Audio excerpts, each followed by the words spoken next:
चलते हैं अपने कृष्ण की नगरी में। आओ द्वारकापुरी वृंदावन द्वारकाधीश के पास चलते हैं। अब मैं सबको लेके साथ जाती हूँ। मैं सबको पहले बुलावा देती हूँ, देना चाहिए। तो चलते हैं राधा और कृष्ण की नगरी में चलते हैं, वहाँ आनंद लेते हैं वहाँ जाके। तो चलो अब मैं गीता सुनाती हूँ। ओम कृष्णाय नमः, ओम वासुदेवाय नमः, ओम परमात्मने नमः, ओम राधा वल्लभाय नमः। मैं राधा रानी कृष्ण भगवान को दोनों को बहुत बहुत प्रणाम करती हूँ। और मैं उनके जितने भी हैं अपने कर्म उनको अर्पण करती हूँ, अच्छे हों या खराब हों। और मैं उनसे प्रार्थना करती हूँ कि मेरे अंदर जितने भी कर्म अच्छे हों या बुरे हों, सब मैंने कृष्ण को समर्पण, राधा रानी को समर्पण करती हूँ। और मेरी बहुत रक्षा करते हैं और बराबर साथ राधा भी और कृष्ण भी। और चलती हूँ और गीता सुनाती हूँ। मुझे माफ़ कर देना, मेरी जो गलतियाँ हों उनको माफ़ कर देना। देखो गलती कहते हैं कि माफ़ी मांगने से हम छोटे नहीं हो जाते। कृष्ण कृष्ण ही रहेंगे, राधा राधे ही रहेंगे। तो मैं दोनों से जो कुछ भी जीवन में भूल हुई हो तो उससे मुझे माफ़ कर देना। जितने हैं यूट्यूब वाले सबको मैं राधे राधे करती हूँ। फेसबुक वाले जितने हैं मैं सबको जय श्री कृष्णा करती हूँ। तो चलते हैं गीता।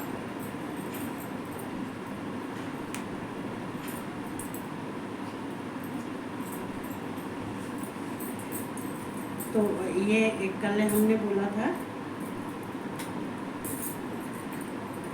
देखो ये कल नहीं परसों सुनाया था। तो यहाँ देखो कृष्ण अर्जुन को समझाते हैं कि तत्व को जानने वाला सांख्य योगी तो देखता हुआ, सुनता हुआ, स्पर्श करता हुआ, सूंघता हुआ, भोजन करता हुआ, गमन करता हुआ, सोता हुआ, सांस लेता हुआ, बोलता हुआ, त्यागता हुआ, ग्रहण करता हुआ तथा आंखों को खोलता हुआ और मूंदता हुआ भी सब इंद्रियां अपने अपने अर्थों में बरत रही हैं। तो ये जो कुछ भी हम देख रहे हैं वो इंद्रियां अपना कार्य करती हैं। जो हम हाथों से कार्य करते हैं तो हाथों का कार्य इंद्रियां करती हैं, आंखों से करते हैं या सूंघते हैं, ये इंद्रियां, ये इनका अलग अलग कार्य होता है। जो हमारे अंगों के कार्य होते हैं वो अलग अलग होते हैं। तो इंद्रियां ये अलग अलग बरतती हैं, अलग अलग कार्य करती हैं, अपने अर्थों में बरत रही हैं। इस प्रकार समझकर निसंदेह ऐसा माने कि मैं कुछ भी नहीं करता। मतलब ये सोच लेना चाहिए कि मैं कुछ नहीं कर रहा, जो कुछ भी कर रहे हैं वो इंद्रियां कर रही है, मैं कुछ नहीं कर रहा। तो ये समझना चाहिए। ब्रह्मण्या आधाय कर्माण संगम त्यक्त्वा करोते लिप्यते न स पापेन पद्मपत्र मेवाम्बसा। देखो लिप्यते कहते हैं कमल के पत्ते। देखो कोई कर्मों में लिप्त नहीं होता है। कहते हैं कि देखो हमारे कमल का फूल है, कीचड़ में रहता है, जल में रहता है, ना ही उसको जल कमल के फूल पे आ सकता है और ना कीचड़ कमल के फूल पे आ सकता है। तो ऐसे ही आदमी के भी कहते हैं कर्म उसको लिप्त नहीं करते, कर्मों में लिप्त नहीं रहता है। तो जो पुरुष सब कर्मों को परमात्मा में अर्पण करके और आसक्ति त्याग कर कर्म करता है वह पुरुष जल से कमल के पत्ते की भांति पाप से लिप्त नहीं होता। कहते हैं अपने कर्मों को जब हम परमात्मा को सौंप देते हैं, कृष्ण भगवान, ये भोलेनाथ, सबको ही हमें समझना चाहिए कि मैं जो चीज कर रहा हूँ, जो कुछ भी कर रहा हूँ, मैं अपने को समर्पण कर रहा हूँ। मैं अपने को तुम्हारे में अपने अंतर आत्माओं में तुम्हें बैठाता हूँ, अपने को अर्पण करता हूँ। समर्पण कर देना चाहिए। भगवान को जो समर्पण अपने को कर देता है तो वो जो कुछ भी करता है तो उसको पाप नहीं लगता, पाप उसको छू नहीं सकता। जैसे कि कमल के पत्ते को न कीचड़ छू सकती है न जल छू सकता है। देख लो कितना फूल, ये कहते हैं कि लक्ष्मी का प्रतीक होता है ये। तो ऐसे ही भगवान कृष्ण उनको समझा रहे हैं, लिप्यते मन लिप्त नहीं होता। कायेन मनसा बुद्धया केवल इंद्रियैरप योगिन कर्म कुर्वन्त संगम तत्त्वात्मशुद्धये। देखो, त्यक्त्वा आत्म शुद्धि, कर्म योगी ममत्व बुद्ध रहत केवल इंद्रिय मन बुद्ध और शरीर द्वारा भी आसक्त को त्याग कर अंतःकरण की शुद्धि के लिए कर्म करते हैं। देखो, जितने योगी हैं वो अपने कर्म करते हैं, तो वो आसक्ति को सबको त्याग करके अपने इंद्रियां मन सबको वश में करते हैं, और सब जब उनके वश में हो जाती है आसक्ति को सबको जब त्याग देते हैं, जब मन और इंद्रियां सब अपने वश में कर लेते हैं, आसक्ति को त्याग देते हैं, ये जितने भी हैं बुरे नेगेटिव जो चीज़ हैं, जो बुरे व्यसनों वाली चीज़ हैं, जो हमको परेशान करने वाली, हमको जो संकटों में फंसाने वाली जो सब चीज़ हैं, इनको अगर वो त्याग कर देता है तो अंतःकरण की शुद्धि के लिए कर्म करते हैं। फिर देखो, ये सब किस लिए होता है? अंतःकरण की शुद्धि के लिए। आसक्ति छोड़ दो, अपने मन को सही करो, अपनी बुद्धि को, अपनी अंतरात्मा को पवित्र करो, बुद्धि को पवित्र करो, अपने कहते हैं मन वाणी को, इंद्रियों को सबको वश में करो। जो सब ये कर लेता है तो ये अपने लिए ही किया जाता है। कहते हैं ये कर्म अपने शुद्ध के लिए ही कर्म किए जाते हैं। युक्त है कर्म फलम त्यक्त्वा शांतम मापनोत नैष्ठिकीम्, अयुक्त है काम कार्येण फले सक्तो निवर्तते। कर्मयोगी कर्मों के फल का त्याग करके, कहते हैं देखो फलों में त्याग, फलों का त्याग करने से बहुत सारे इंसान क्या होते हैं, जब मैं इसे पुराण बताती हूँ, भगवान की सेवा करेंगे, पूजा करेंगे, लेकिन उनके कर्म, कहते हैं उनकी कामना, अपनी कामना लेके फल की इच्छा करते हुए, जो फल की इच्छा करता है और जो स्वार्थ से करता है, तो वो भगवान मंजूर नहीं करते। भगवत प्राप्त रूप शांत को प्राप्त होता है। मतलब जब अपने कर्म को, फल को त्याग देता है, जैसे कि मुझे जो भी मैंने किया है मैंने भगवान को अर्पण कर दिया, जो मैं कर्म कर रहा हूँ वो मैं सब भगवान को अर्पण कर रहा हूँ, अगर इस भाव से करता है तो कहते हैं भगवान, उसको भगवान की प्राप्ति होती है और शांति की भी प्राप्ति होती है, उसमें शांति भी रहती है। कहते हैं कर्म तो मनुष्य की इच्छा बहुत होती है। आज उसने अपनी कामना को पूर्ण करने के लिए उसने भगवान से फल की इच्छा करने के लिए पूजा की, भगवान ने दे दिया।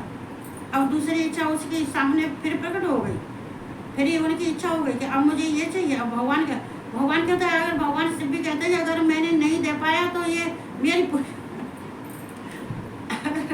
अगर मैंने नहीं कर पाया तो ये तो मेरी पूजा ही छोड़ देगा। और सकाम पुरुष कामना की पीड़ा से फल में आसक्त होकर बंधता है। जो काम के, कहते हैं जो काम और इच्छा के लिए, अपनी इच्छा पूर्ति के लिए, कामना के लिए, फल के लिए जो करता है, और तो उसमें आसक्त, तो फिर वो उस आसक्ति में बंध जाता है। चूँकि एक इच्छा पूरी हो गई, अब वो दूसरी मांगने लगा, अब तीसरी मांगने लगा, अब चौथी उसकी इच्छाएं बढ़ती जाती हैं, उसकी फल मांगने, चूँकि एक बार दो बार भगवान देते थे तो क्या सोचता है कि अब तो मैं जा रहा हूँ पूजा करूँगा, तो मुझे अपने फल के लिए पूजा करूँ, मुझे जो कामना मेरी पूरी हो जाए, मेरी ये कामना पूरी हो जाए, मेरे ये हो जाए, मेरे बच्चा हो जाए, मुझे पैसे मिल जाए, मेरी गाड़ी आए, मेरे बंगला बन जाए, ये होता है। सर्वकर्माण मनसा सन्न्यस्तांस्ते सुखम वसी नवद्वारे पुरे देही नवीन कुर्वन्न कारयन्। देखो अंतःकरण जिसके बस में हो जाता है, सर्वकर्माण मनसा सन्न्यस्ते सुखम वसी। देखो अगर किसी का अंतःकरण बस में है तो ये सांख्य योग जो होते ना, उनके आचरण ऐसे ही होते हैं। उन आचरणों से हम समझ जाते हैं ये सांख्य योग है। सांख्य या सन्यासी बात एक ही होती है। कहते हैं करने वाला पुरुष न करता हुआ और न करवाता हुआ भी नव द्वारों वाले शरीर रूप घर में सब कर्मों को मन से त्याग कर आनंद पूर्वक सच्चिदानंद घन परमात्मा के स्वरूप में स्थित रहता है। हमारे शरीर के अंदर 9 द्वार है। इन 9 द्वारों में से जितनी ही खराब, जितनी ही आसक्तियां हैं, जितने ही कहते हैं कि जितने ही हमारे बुरे कर्म हैं, मन है, बुरा कर्म है, बुरे मन है, या वाणी या इंद्रियां, जो कुछ भी हैं, 9 द्वार, जब कहते हैं जब 9 द्वार शरीर के घर में सब कर्मों को मन से त्याग दो, मतलब सारे कर्म तुम्हारे 9 द्वार शुद्ध होने चाहिए, पवित्र होने चाहिए। चूँकि देखो ये अब मैं इसको अगर अर्थ से समझाती हूँ तो आगे इसको सुनाने में बहुत टाइम लगेगा। क्या कहते हैं कि नौ द्वार, कहते हैं 10वां दरवाजा भगवान का होता है, खटखटाते हैं। पहले तुम 9 द्वार की तो शुद्ध पवित्र कर लो। इसमें जितनी आसक्ति है, ममता है, जो कुछ भी है, जो इच्छाएं कामनाएं, इन सबको त्याग, इनका सबका त्याग कर देना चाहिए। और कहते हैं मन से त्याग करके आनंद पूर्वक सच्चिदानंद घन परमात्मा के स्वरूप में स्थित रहना चाहिए। भगवान में अपना ध्यान लगाना चाहिए, भगवान के स्वरूप में मन लगाना चाहिए, अपने दिमाग को मन को स्थित रखना चाहिए, भगवान में स्थित रखना चाहिए। भगवान को कहते हैं जो मन में बसा लेता है तो भगवान उस घर में से नहीं निकलते। मन एक मंदिर है, मन एक मंदिर है। तो मन मंदिर है, आत्मा मंदिर है। ये घर 9 द्वार, कहते 9 द्वार में ये भगवान का घर है। यहाँ पे इसको खाली रखो, इसको शुद्ध पवित्र रखो, इसमें किसी को मत आने दो। कोई हो, कोई भी हो, ये तो जगह भगवान की, ये किसी की नहीं है। न कर्तव्यम न कर्माणि लोकस्य सजत प्रभव न कर्म फल संयोगम स्वभावस्त प्रवर्तते। परमेश्वर मनुष्य के न तो कर्तापन की, न कर्मों की और न कर्म फल की संयोग की ही रचना करते हैं, किंतु स्वभाव ही बढ़ रहा है। देखो भगवान ये नहीं कहते कि तू कर्म मत कर। देखो कहते हैं कर्म तो सबके लिए करने पड़ते हैं। कहते हैं कर्म फल के संयोग की ही रचना करते हैं, मतलब जो कर्म फल की इच्छा करते हैं उनके लिए वे कहीं नहीं पहुँचते। कहते हैं उनको भगवान की प्राप्ति नहीं रहती।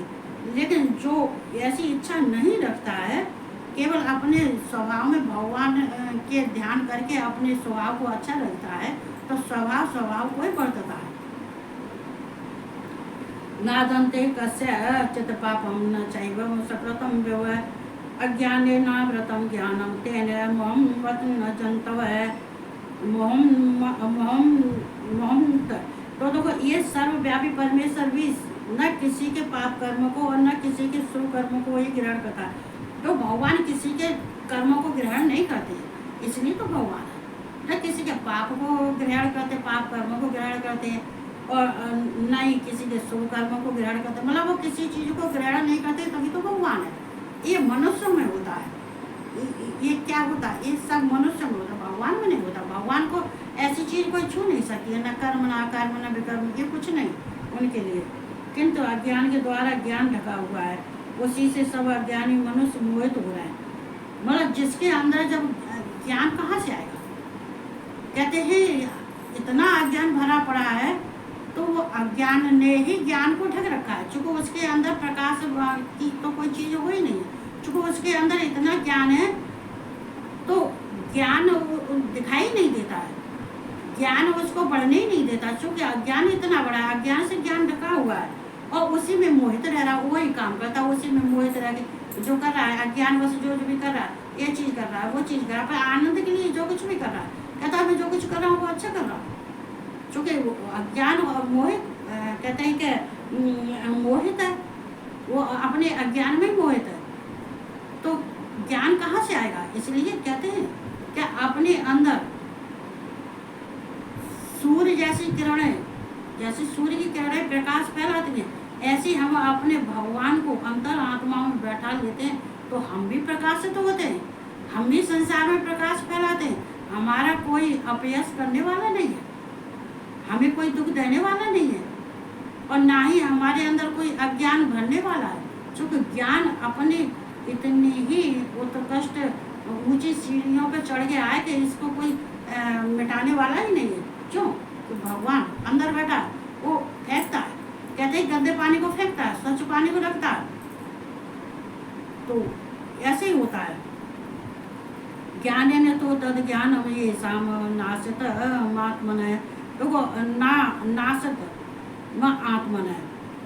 देखो हम अपने आत्माओं को, जब हम कहते हैं भगवान कृष्ण को अपनी आत्मा तक तो ज्ञान से जानना चाहिए। यहाँ मतलब तो तेषाम् आदित्य ज्ञानम प्रकाशयत तत्परम प्रकाश। तो परंतु जिनका वह अज्ञान परमात्मा के तत्व ज्ञान द्वारा नष्ट कर दिया गया है। जो भगवान को, कृष्ण भगवान को जो तत्व से जान लेता है, तो हर एक किसी को, कोई भगवान हो, जो तत्व से जान लेना चाहिए।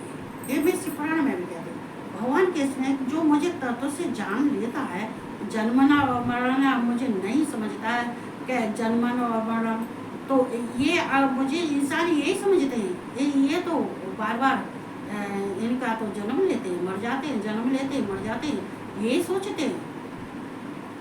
तो लेकिन तत्व से नहीं जानते। ने भगवान को तत्व से जानने के बाद जो आनंद की प्राप्ति होती है, फिर तो उसका कहना ही क्या है। जो तो तेरे तत्व ज्ञान द्वारा नष्ट कर दिया गया, मतलब कहते हैं कि उनको अज्ञान के द्वारा परमात्मा का तत्व ज्ञान न जानने की वजह से उनका अज्ञान, कहते हैं तत्व ज्ञान है ही नहीं है, नष्ट हो गया है। चूंकि भगवान को तत्व ज्ञान से जब जानेंगे, जब उनके अंदर ज्ञान होगा, लेकिन अज्ञान ने सब नष्ट कर दिया। ज्ञान की मात्रा उनके अंदर इतनी है कि ज्ञान आगे बढ़ ही नहीं सकता, ज्ञान कुछ कर ही नहीं सकता है। कहते हैं एक चीज को, जब कहते हैं कोई हल्की चीज को हम नीचे रख देते हैं और भारी चीज को उससे ऊपर रख देते हैं, तो क्या होता है, वो नीचे वाली चीज तो दब जाती है। तो हमें क्या करना चाहिए, तो उसके ऊपर वाली चीज, जब नीचे वाली चीज को निकालना है तो ऊपर वाली चीज को हटा देनी चाहिए ना। तो ऐसे ज्ञान को हटा, अज्ञान को हटा देना चाहिए। जब हम अज्ञान को हटा देते हैं तो हमें ज्ञान मिलता है, तब हमारा ज्ञान प्रकाश फैलाता है। तद बुद्धि आत्मान स्तनिष्ठा गच्छन्त्य पुनरावृतम ज्ञान निर्धूत कल्मषा। जिनका मन तद्रूप हो रहा है, जिनका बुद्धि तद्रूप हो रही है और सच्चिदानंद घन परमात्मा में ही जिनकी निरंतर एक ही भाव से स्थित है, ऐसे तत्परायण पुरुष ज्ञान के द्वारा पाप रहित होकर अनुपरावृत को अर्थात परम गति को प्राप्त होते हैं। मतलब भगवान कहते हैं कि किसी के अंदर अगर ये सब कहते हैं, ये अज्ञान है, क्रोध है, ये सब नहीं रहता है, तो बाकी पुनरावृत्ति नहीं होती है, तो उसको जन्म मरण के बंधन में नहीं बंधता है, तो और परम गति की प्राप्ति होती है। विद्या विनय संपन्ने ब्राह्मणे गवे हस्तन सुने चैव श्रपा के च पंडितः समदर्शन। वे ज्ञानी जन विद्या और विनय युक्त ब्राह्मण में तथा गौ हाथी कुत्ते चांडाल में समदर्शी हो जाना चाहिए। तो जो ज्ञानी होता है, तो वो अभी मैंने इससे पुराण में बताया, जो ज्ञानी होता है, जो भगवान को तत्व से जानता है, जो भगवान में उसकी प्रीत होती है, तो वो सब में भगवान देखता है। कुत्ते में भगवान, हाथी में भगवान, क्या कहते हैं, चांडाल में भगवान, सबको समदर्शी, मतलब सबको समान समझता है, किसी को ऊंच नीच नहीं समझता है। लेकिन क्या करें, मनुष्य में ही ऊंच नीच समझता है। मतलब कहते हैं कि किसी को, बच्चे को भी देख लो, फिर भी सोच लो, भाई ये तो कैसे भगवान का रूप है। ये डॉगी है, ये कुत्ता है, ये हमारे पितर है, ये भगवान पता नहीं, हो सकता है कि माँ लक्ष्मी या भगवान आए हुए हमारे घर में प्रवेश कर गए हुए, इनके शरीर पे ही तो प्रवेश करते, उनके लिए ये मायने नहीं रखते। भगवान सब में विराजमान होते हैं और सबको समान दृष्टि से देखना चाहिए। ऐसा नहीं, ऊंच नीच नहीं देखनी चाहिए कि ये वो है, कि ये वो है, कि वो है, नहीं करना चाहिए। यही वो तेजत है सर्गो ये साम सामे सतम मन निर्दोषम है समम ब्रह्म तस्मात् ब्रह्मण ते स्थिता। जिनका मन समभाव में स्थित है, उनके द्वारा इस जीवित अवस्था में ही संपूर्ण संसार जीत लिया गया है। देखो, जिनका मन सब में समान है, सबको समान स्थिति में देखता है, कोई हो वो उसको भगवान के रूप में देखता है, सबको समान स्थिति में देखता है, तो उनके द्वारा इस जीवित अवस्था में ही संपूर्ण संसार जीत लिया। तो वो सोचो कि उसने यहीं पर, कहते हैं मृत लोक में रह के, संसार में रह के मालूम पड़ा कि उसने सारे संसार को जीत लिया है। कब? जब को सबको समान दृष्टि से देखेगा, ऐसा नहीं है कि अपने को तो कोई ज़्यादा चीज दे दी और कोई पराया बच्चा है। मैंने देखा है नाती और देवते में भी इतना फर्क समझते हैं। माना एक को गले से चुपटा दे, ये बच्चे बच्चे होते हैं, एक को गले से चुपटा दिया, एक को पल्ला फेंक दिया, ये क्या मंद बुद्धि, इसको कहते हैं मंद बुद्धि।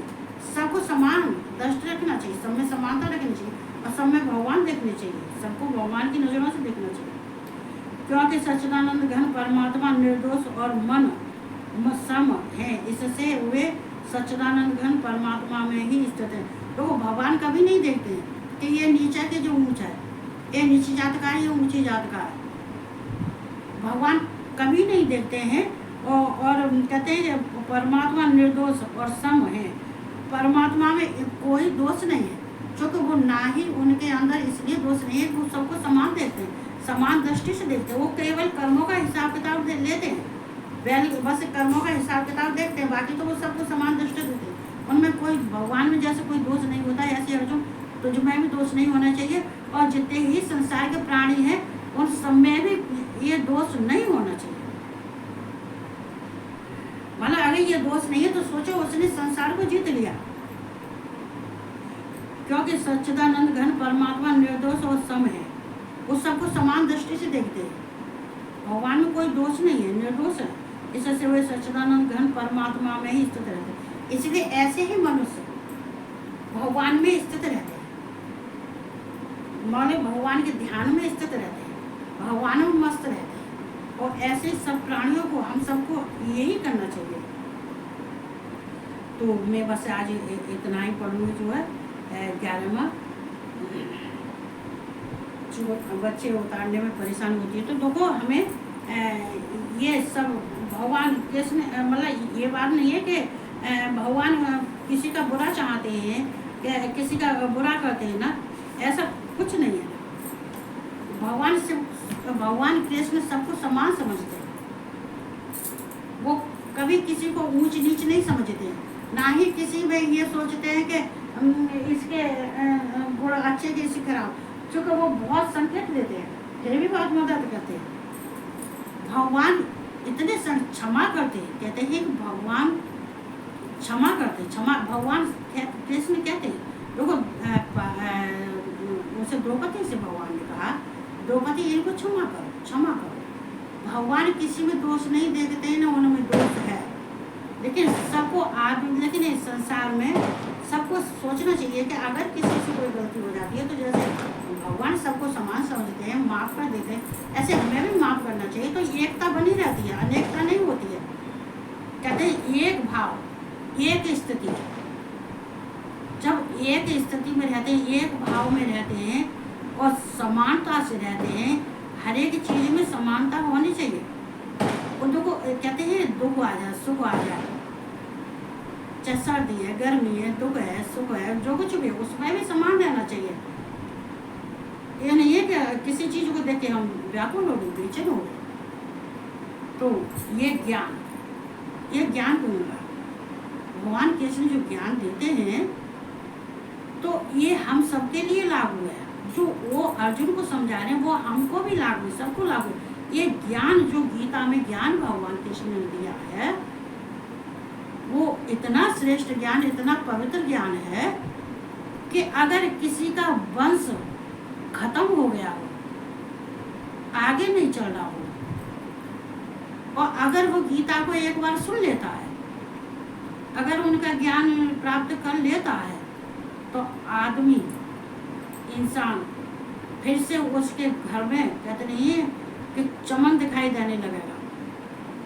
उसके घर की जो व्यवस्था भंग थी, जो उसके घर का जो नाश हो गया था, फिर वो कहते नहीं कि फिर वो शक्ति और ऊर्जा पाके फिर वो उठ के खड़ा हुआ। कहते हैं बार बार गिरना, बार बार उठना, बार बार गिरना, बार बार उठना। ये किसकी शक्ति से, किसकी ऊर्जा से? भगवान कृष्ण भगवान शिव की ऊर्जा से। तो ये गीता कहते हैं कि हम सबको सुननी चाहिए, पढ़ने चाहिए। और कहते हैं कि जहाँ गीता का 2 श्लोक भी होता है, उस घर में कोई दोष नहीं होता है कभी। कोई दोष नहीं होता है। कभी कहते हैं कि भगवान कृष्ण बहुत लेकिन हाँ, भगवान कृष्ण को कहते हैं कि गीता का जो ज्ञान दिया वो तो लो, लेकिन साथ में राधा को भी पकड़े रहो, उनको भी मत छोड़ो, उनको नहीं छोड़ो। जैसे कि भगवान शिव और पार्वती को साथ में लेते हैं, उनको नहीं छोड़ते, ऐसे कृष्ण भगवान भी बिना राधा के जी नहीं सकते, बिना राधा के नहीं रह सकते। और कहते हैं मेरे राधा का जो सम्मान नहीं करता तो मैं उसका जो है कोई पूजा पाठ स्वीकार नहीं करता हूँ। जो राधा का सम्मान करेगा तो वो मेरा है, जो मेरा करेगा तो वो राधा का है, दोनों एक है। तो हमें भगवान के धन्यवाद देना चाहिए और उनके ज्ञान को स्वीकार करना चाहिए और सबको ज्ञान बांटना चाहिए, सबसे ज्ञान लेना चाहिए, ज्ञान लेना, ज्ञान देना, आदान प्रदान, यही मनुष्य का जीवन है। तो हमें रहना चाहिए। इतने कहते हैं, मैं वाणी को विराम देती हूँ और सब गीता पर लाइक करो जो है। और सबको बहुत बहुत धन्यवाद देती हूँ, जितने हैं यूट्यूब वाले हैं, गीता वाले हैं, नहीं यूट्यूब वाले हैं, फेसबुक वाले हैं, मैं सबको बहुत बहुत धन्यवाद देती हूँ, बहुत बहुत धन्यवाद देती हूँ। और सबको मैं हाथ जोड़ के प्रार्थना करती हूँ और राधे राधे करती हूँ।